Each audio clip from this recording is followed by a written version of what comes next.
Bonjour, bonsoir, vous êtes avec nous, nous sommes là, c'est une journée très spéciale, une journée qui détermine la suite des événements. Est-ce que vous êtes là? D'autres sont encore en train de dormir. Il est déjà 8 heures à Washington.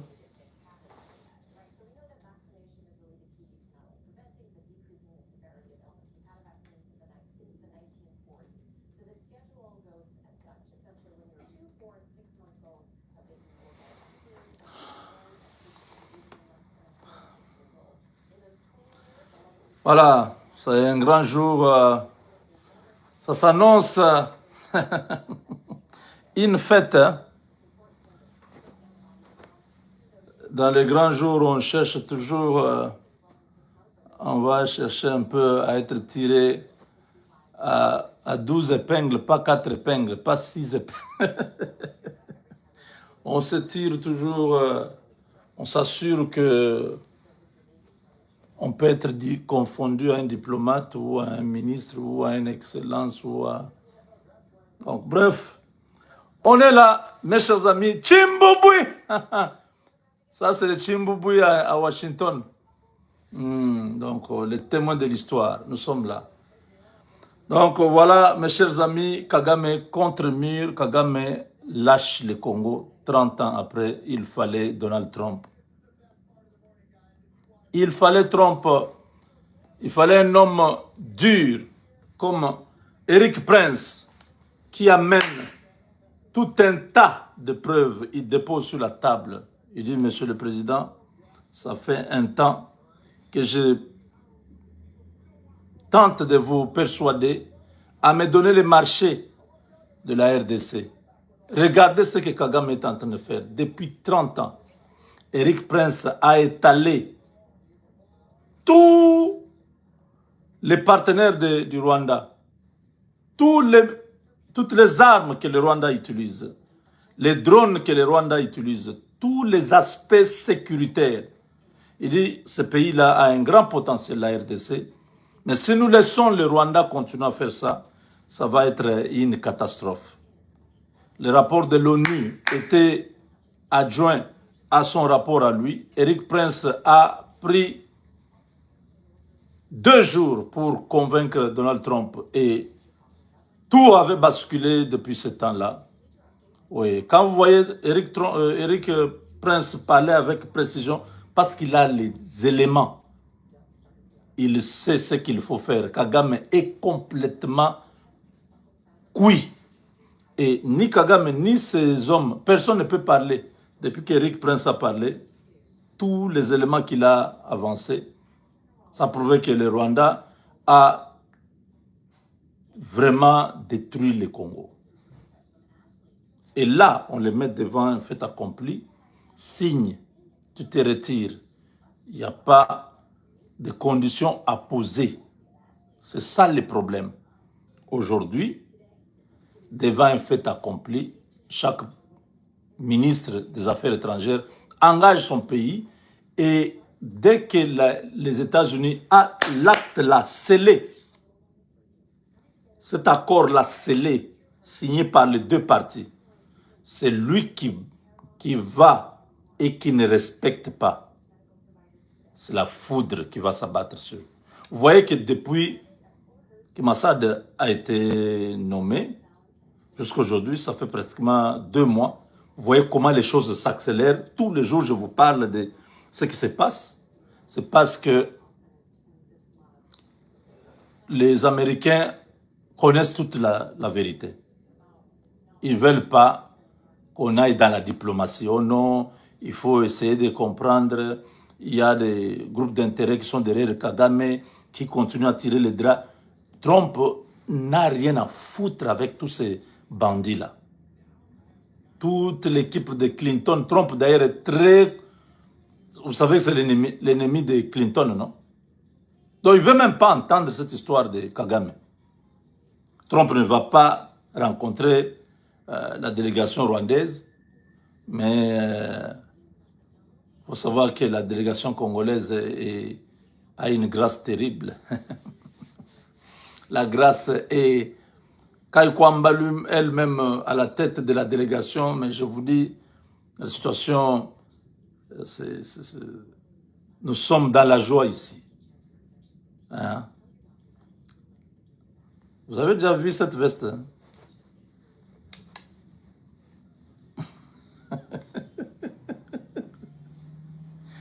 Hein? Futur qui? Donc,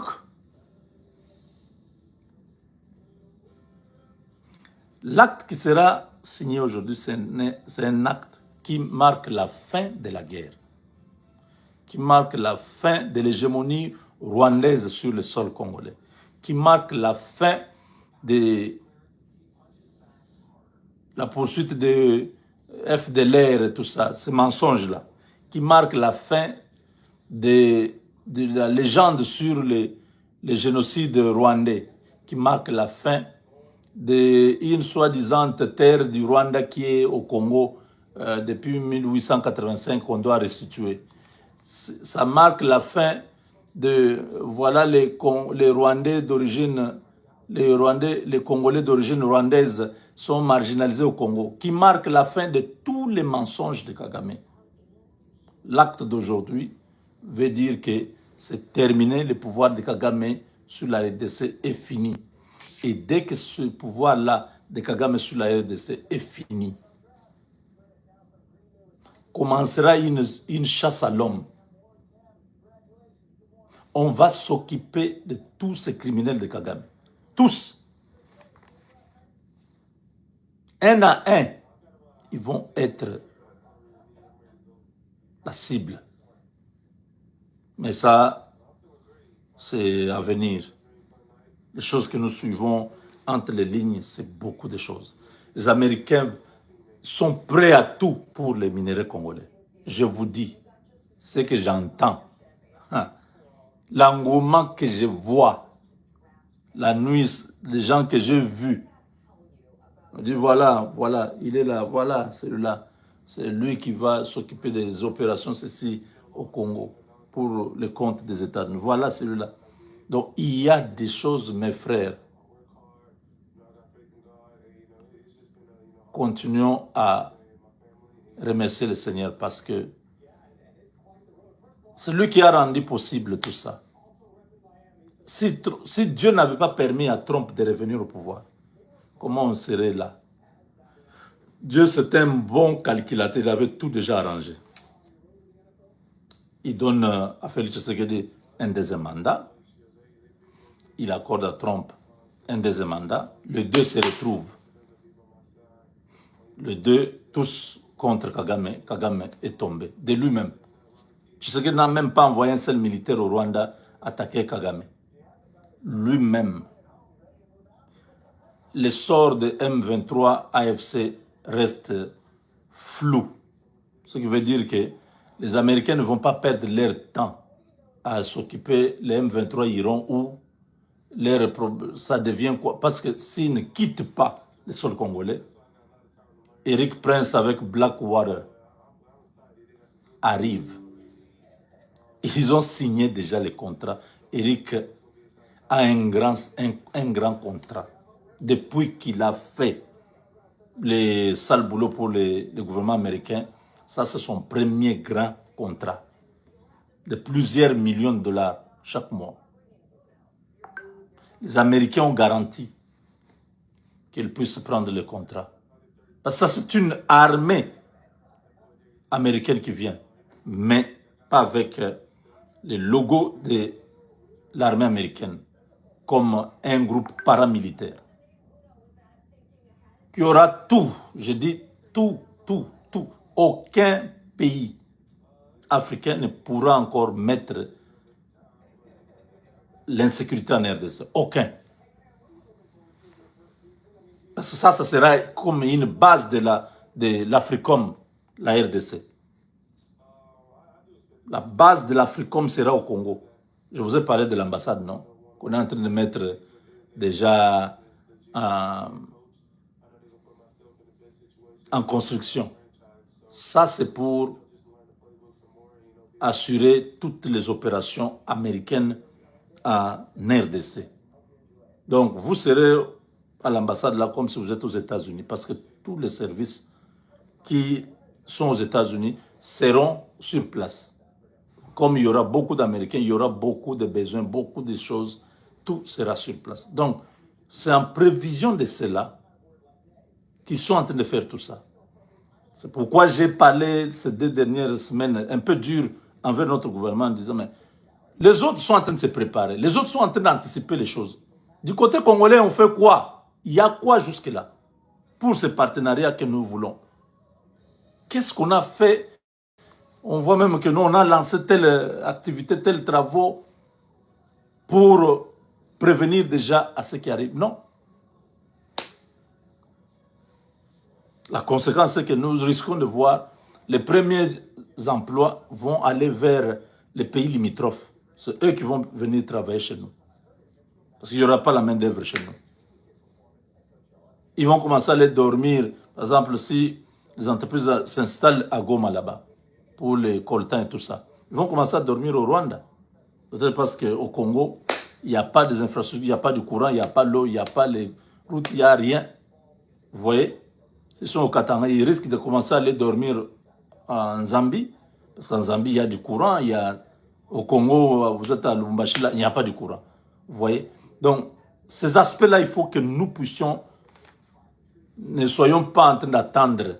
L'Amérique ne va pas tout nous donner. L'Amérique veut voir que nous-mêmes, nous avons certaines choses et ils peuvent nous accompagner.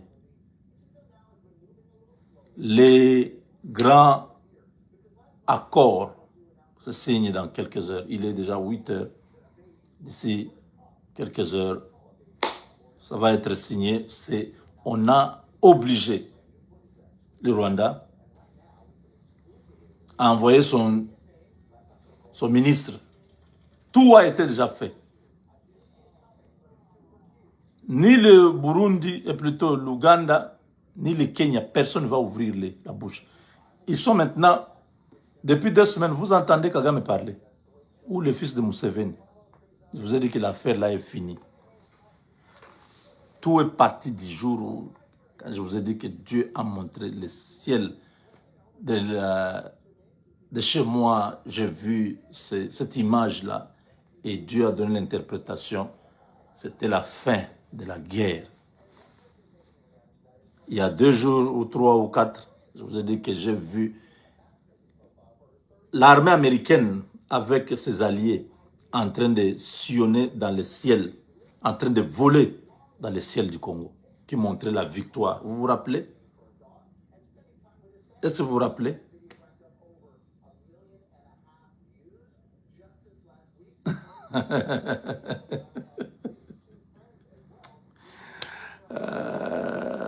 En Zambie, les gens qui sont charnels ne vont jamais comprendre.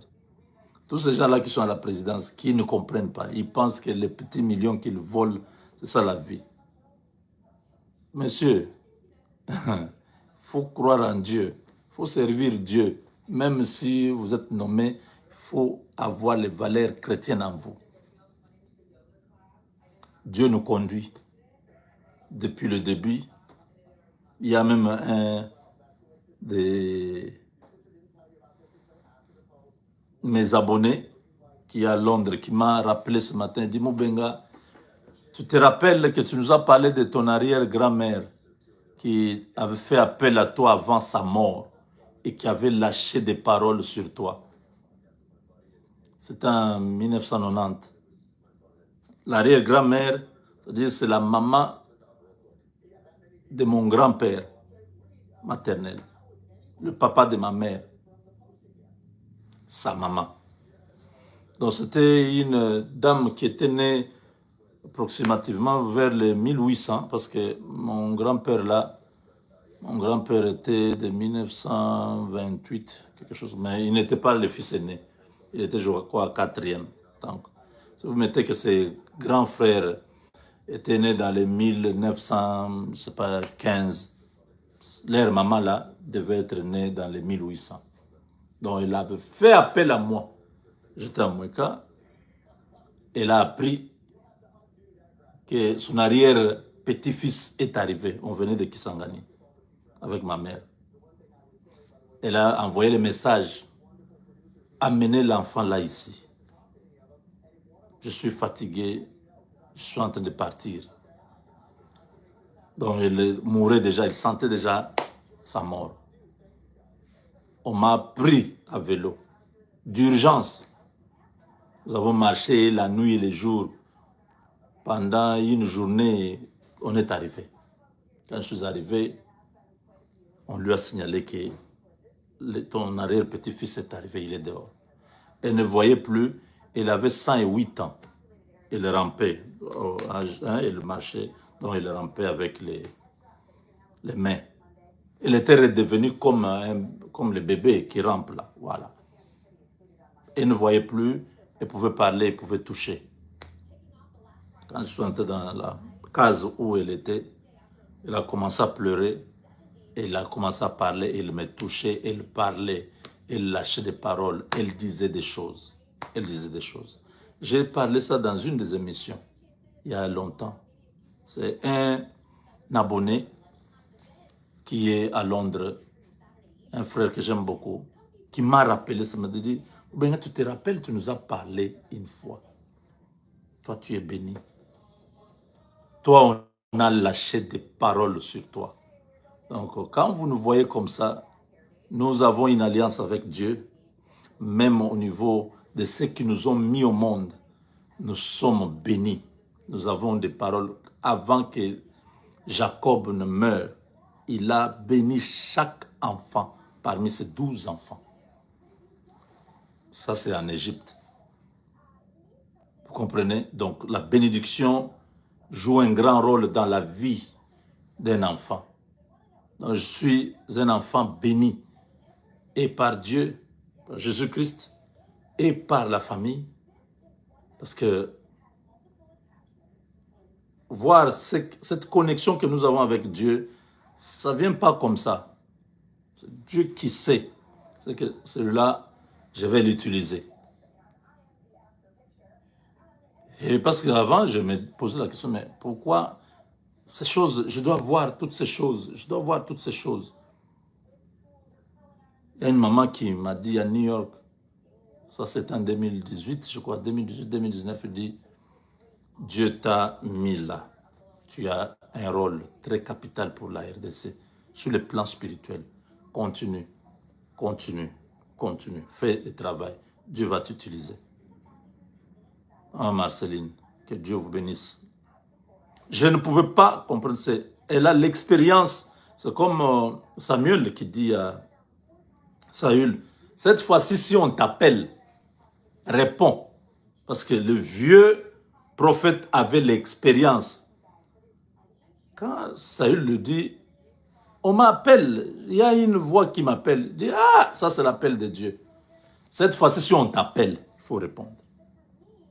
Donc, je ne pouvais pas comprendre que je voyais des choses, je parlais des choses. La maman me dit, non, non, non, non, non. Tu as une responsabilité pour la nation congolaise. Tu n'as pas une responsabilité de ta famille ou des amis, non. Toi, tu as une responsabilité au niveau de ton pays. Prie, continue à prier, attache-toi à Dieu. Dieu va te révéler beaucoup de choses. Et effectivement, les 6 ans ici se sont remplis de révélations. Ça devient maintenant comme chaque mois, Dieu doit me montrer quelque chose avant que la chose-là n'arrive. Dieu doit me prévenir de quelque chose avant que cette chose-là arrive. Et nous bénissons le Seigneur parce que c'est sa grâce. Nous ne sommes que des instruments. Nous ne disons pas que nous sommes prophètes. Nous ne disons pas que nous sommes archibishops. Nous sommes seulement un canal que le Seigneur utilise pour faire passer le message et dire au peuple, ne craignez pas ceux qui descendent en Égypte pour y chercher du secours. Malheur à ceux qui descendent en Égypte pour chercher du secours. Car l'Égyptien est homme, il n'est pas Dieu. Si l'Égyptien était Dieu, oui. Mais parce que l'Égyptien est un homme, ce n'est pas un Dieu. Un homme, ce qu'il aura dit, ça n'arriverait pas, mais ce que Dieu dit, c'est ce qui va arriver. Vous voyez comment le Rwanda est humilié. Vous voyez comment le Rwanda est fini, délavé. L'arrogance est terminée. Dieu, Nzambi, Nzambi, kapunga biyombo. Yeho, ninkupesha chini. Tu nous as essuyé les larmes, tu nous as rendu notre dignité. Aujourd'hui, Kagame, qui jurait sur la mort de Tshisekedi,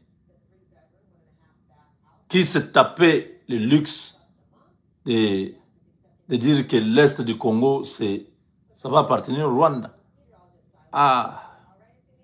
Les Congolais qui n'espéraient plus, nous avons cru. Parce que tu nous as parlé, tu nous as dit, je ne vous laisserai pas, je ne vous abandonnerai pas. Aujourd'hui, voilà comment les choses sont en train de se passer. Ceux qui parlaient hier, ils ne peuvent plus parler aujourd'hui. Je connais beaucoup qui commentaient ici. Je leur disais, dans cette bataille, Tshisekedi va gagner. Kagame va perdre. Je vous disais ça chaque fois. Yanke na planae, Yuma pena planae. Mais Yuma barré Yanke. Je le disais. Je pensais que j'étais en train juste de... Parce que vous savez, la foi transcende le visible. Quand vous avez la foi, vous voyez ce que tout le monde ne voit pas. Vous croyez aux choses que d'autres ne croient pas.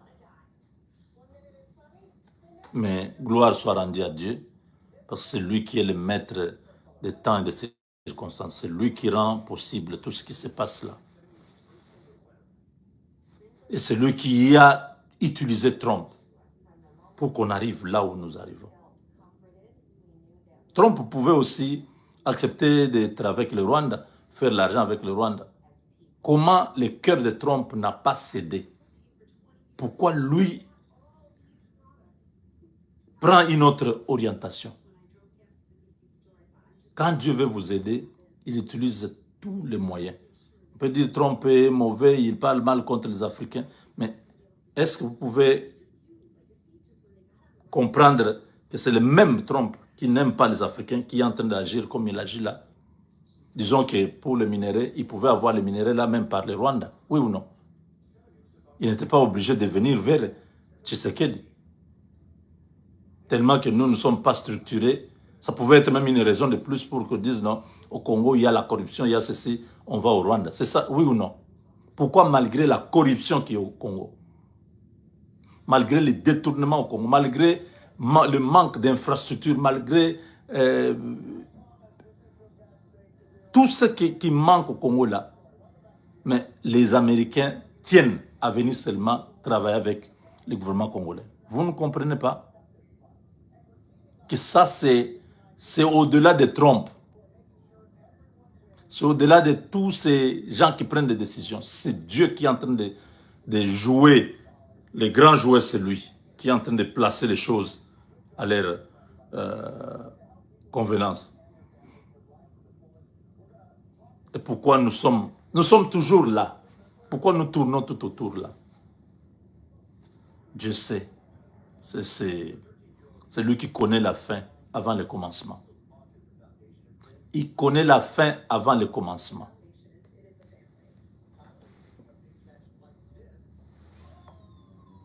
Ninkwimbile musungi wanyi Bwabutumbi nebunene Ninkwimbile musungi wanyi Bwabutumbi nebunene. Ah, Dieu Tout-Puissant.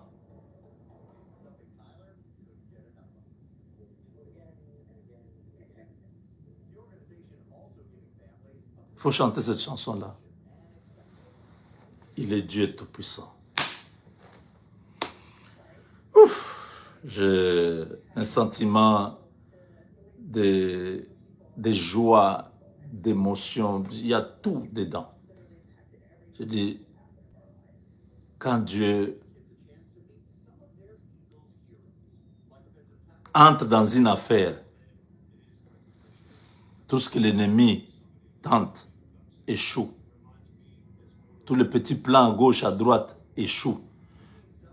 Je vous ai dit que Kabila, on m'a montré à Moueka comment il entrait dans les ravins avec les grands camions. C'était fini pour lui. Si vous croyez à ce que Dieu a parlé à travers nous, vous n'allez même pas commencer à dire non, il est rentré et Kabila va venir maintenant. Parce que les gens continuent à croire. Je vous ai dit que l'argent, c'est du papier. L'argent ne signifie rien. Si vous n'êtes pas avec Dieu, l'argent, c'est rien. Vous pouvez tout tenter. Vous pensez que les gens qui ont beaucoup d'argent, les milliardaires là, si l'argent répondait à tout, ils ne pouvaient pas mourir. Je vous dis, ces gens, Dieu a déjà parlé. Croyez en Dieu. Ces gens-là, c'est fini. Le Congo est déjà libéré. Tout ce que nous voyons là, ce sont les détails qui vont bientôt se calmer. Merci, mes chers amis. J'ai quelques rencontres, quelques réunions dans la journée. Je préfère qu'on puisse en parler un peu plus tard. Merci, le temps est déjà passé, je dois courir vite. Avec Dieu, nous vaincrons.